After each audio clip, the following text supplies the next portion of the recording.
Bom dia, meus amores! Como vocês estão? Logo, logo vai ser um outro tipo de aula, né? Vamos nos ver bonitinhos. Mas essa então é a nossa aula de número 4. E nós vamos falar de uma matéria nova, que é um pouquinho complicada, mas eu tenho certeza que vocês vão entender com os exercícios propostos, tá bom? Nós vamos falar de concordância verbal.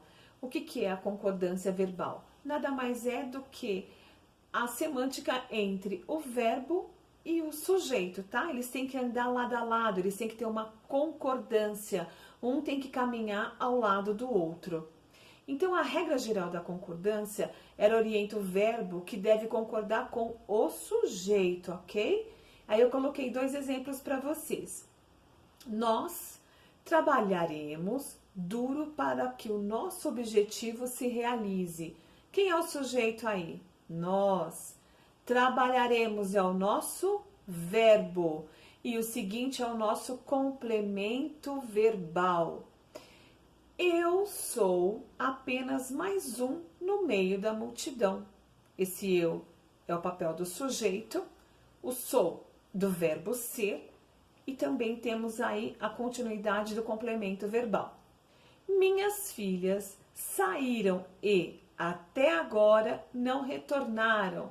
Então vamos lá. Minhas filhas também faz parte do sujeito. Saíram do verbo sair e mais o complemento verbal. Quando o sujeito é composto, ele é colocado antes do verbo e aí pode ser chamado também de anteposto. Dessa maneira, quando o sujeito é composto, ou seja, quando ele for formado por mais de um núcleo e aparece antes do verbo. Veja, o lápis e a borracha caíram sobre a mesa. Olha aí, eu tenho 2 sujeitos compostos, né? Eu tenho lápis e borracha e tenho o verbo cair. Há casos em que o verbo pode ficar tanto no plural quanto no singular, ok? E o sujeito pode ficar composto da mesma forma. É claro que tendo a concordância entre um e outro. Exemplo: o amor e o carinho eram fundamentais àquela criança. A mesma forma aí, olha, eu tenho 2 complementos e o meu verbo. O amor e o carinho era fundamental àquela criança. Veja, eu dei uma ênfase aí para a palavra carinho, que é o meu adjetivo, e também eu trabalhei com o sinônimo. Existe uma situação em que o verbo permanece obrigatoriamente no singular, depois de sujeito composto. Então, ó, não se esqueçam disso. Existe uma situação, voltando ao sujeito composto, em que é obrigatório o sujeito no singular. Se o sujeito houver uma palavra que resuma todos esses elementos, exemplo, lição de casa, trabalho, avaliação, tudo o deixava preocupado. Olha só, eu coloquei 3 elementos, 3 situações. Depois eu coloquei aí o quê? O adjetivo. E depois eu coloquei o quê? O meu verbo deixar. Esses 3 já pode ser considerado como composto, né? E eu consigo deixar o meu verbo no singular. Quando o sujeito é composto, é colocado depois do verbo, aí ele é chamado de pós-posto. Para o caso de sujeito se colocar após o verbo, existem 2 possibilidades aceitas. Veja, o verbo fica no plural. Exemplo, caíram o lápis e a borracha. O verbo concorda com o termo, mas fica próximo dele. Exemplo, caiu o lápis e a borracha.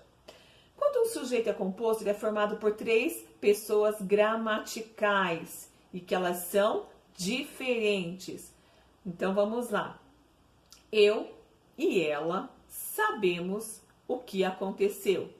O eu aí está em primeira pessoa, enquanto ela na terceira pessoa. Lembram disso? Portanto, o verbo saber deve concordar com a primeira pessoa, ficando no plural, pelo fato de o sujeito ser composto. Aí é composto porque mesmo, meus amores? Porque eu tenho eu e ela. Quando o sujeito é coletivo, esse já é um pouquinho mais fácil.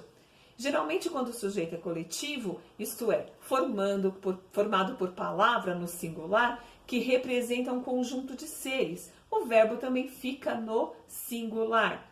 O elenco ficou feliz com os aplausos.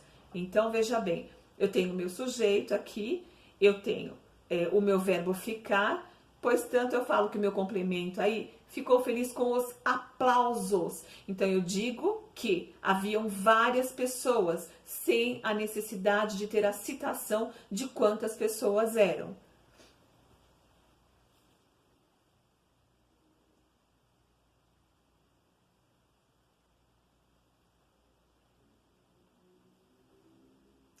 Bom, quando o sujeito é formado por nome próprio no plural, se o nome for antecedido de um artigo, lembram-se do artigo? O verbo fica no plural. Exemplo, os Estados Unidos são um país onde há muita música pop. Veja bem aí, os Estados Unidos já é um nome próprio.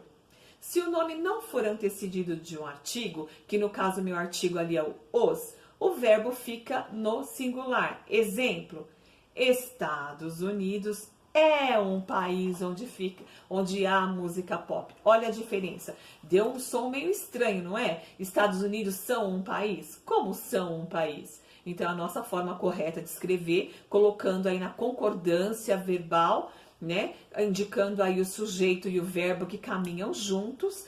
Estados Unidos que é no meu verbo, um país onde há muita música pop. Quando se trata dos verbos dar, bater e soar. Geralmente, para indicar as horas, usamos o verbo dar, bater e soar. Quando isso acontece, tais verbos concordam com a palavra hora, que é considerada o sujeito deles. Vejam, deram 2 horas e nada dele chegar. Bateu 1 hora no relógio da sala. Soaram 5 horas.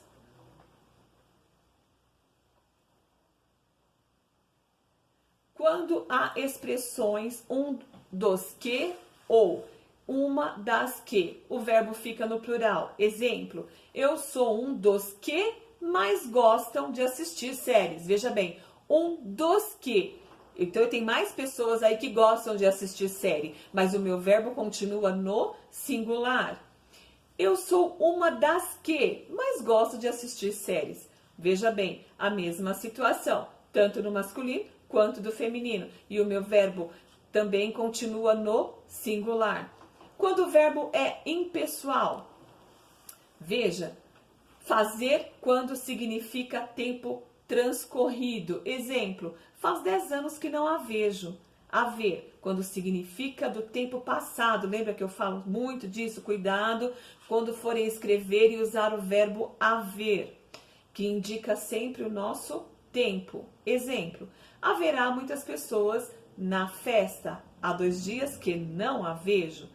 O verbo que indica o fenômeno da natureza. Exemplo, nevou bastante ontem. Observação.